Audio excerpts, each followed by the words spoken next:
Welcome to Dr. Jester Rants, and I'm gonna rant about this. Mayor de Blasio threatens laying off 22,000 New York City workers if the federal government doesn't bail him out. It's painfully real. How is the federal government's fault? I agreed. How is the federal government's fault? This is entirely on him and the Democrats for actually mismanaging and doing a very poor job at managing your money and funds, and then for the absolutely, utterly insane need to, write a political message in front of Trump's tower without going through proper channels. I mean, that was utterly illegal. And then they refused to actually do the same thing for Blue Lives Matter. And Bill de Blasio is actually running the city down to the ground with increased taxes and other things. The rich people who actually pay the taxes and are actually much more beneficial to the tax system, because a rich people pays more than he actually receives than a poor person. It's actually leaving the city, and that is causing the big hole on on their budget. And with him increasing taxes, it's just driving the rich people out of New York even more. Is this what you want? Because this is what you're getting, and you're ruining one of the most beautiful cities in the world. And what do? Let's ruin even more. Democratic New York City Mayor Bill de Blasio is doubling down on his warning that the city will need to cut 22,000 workers on October 1st unless the federal government bails it out. You know what? You dug this hole, and you will have to lay on it. Bill, fix it yourself. Even though he's a property developer and he's actually buying property that way below the price from people who are actually fleeing New York.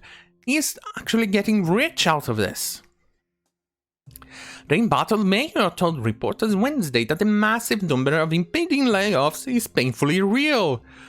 The overwhelming cost of local government is personnel.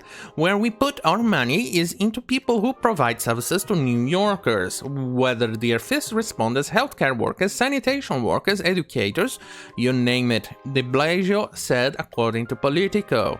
You know, the same rag who actually leaked the Joe Biden's nomination for vice president before the time was right. If you're going to keep cutting, I'm pretty sure Joe Biden was actually very surprised too when when it was announced that his vice president was Kamala. Kamala. If you're going to keep cutting and keep cutting, it has to at some point reach personnel. It's just pure logic of budgets. Maybe if you didn't increase taxes so much, you didn't drive the rich people out, you didn't drive the normal people out, you didn't actually make the entire city be completely insolvent, you wouldn't be having this problem. It's a very sad logic. I don't like it one bit, and I want to avert this at all costs. So that 22,000 number is painfully real, he continued. The mayor first voiced a warning last month and has been repeating it again since then. Well, that's all your fault, and somehow, this guy, this idiot, is still trying to blame Trump for it. It's absurd. Last week, he told CNN's Wolf Blitzer that he was very worried about the stimulus talk in Washington, D.C., that all sorts of public services in the city were online if we do not get federal support soon. Once again, you made the bed, lay on it. The mayor has been hoping for a multi-billion-dollar bailout package to come in from the federal government after the city has been slammed by the coronavirus pandemic, but he acknowledged that such an action appears to be dead now as stimulus packages stalled on Capitol Hill. Well, once again, you also destroyed the city with your ability to pretty much be a fucking racist.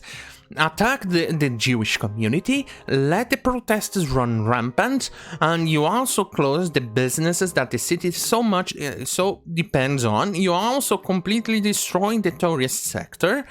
What else? You pretty much destroyed the city, and that's what you blame Trump for it. Like, that's Trump's fault. Trump actually revitalized New York when he could. And what do? You destroyed it. That's pretty much the de facto modus operandi of all Democrat politicians. According to Politico, the Blasio was unsuccessfully petitioned for state money to pay the city expenses. Now the mayor has ordered agencies to come up with a list of employees to be considered for budget cuts. Though de Blasio is doing his best to lay blame for the cuts on the federal government, many have pointed out to his fiscal mismanagement as being ultimately responsible. Exactly, this is entirely on him. President Trump, for his part, has signaled opposition to federal bailouts of democratic states and cities, saying to use taxpayer money to do so would be unfair to many Americans. Yes, exactly, it would be entirely unfair, because other cities and other states where they are, mostly run by Republicans, and they are solvent, and they have done everything they could to keep the city afloat, even during this Chinese-induced pandemic. It would be entirely unfair to them to tighten even more so they could bail out a guy who spared out and destroyed his city. You look at Illinois, you look at New York, look at California, those three. There is tremendous depth there and many others.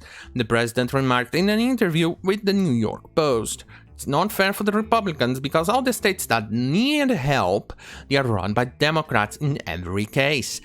I agree. He also said Florida is doing phenomenal, Texas is doing phenomenal, the Midwest is, fantastic, very little depth.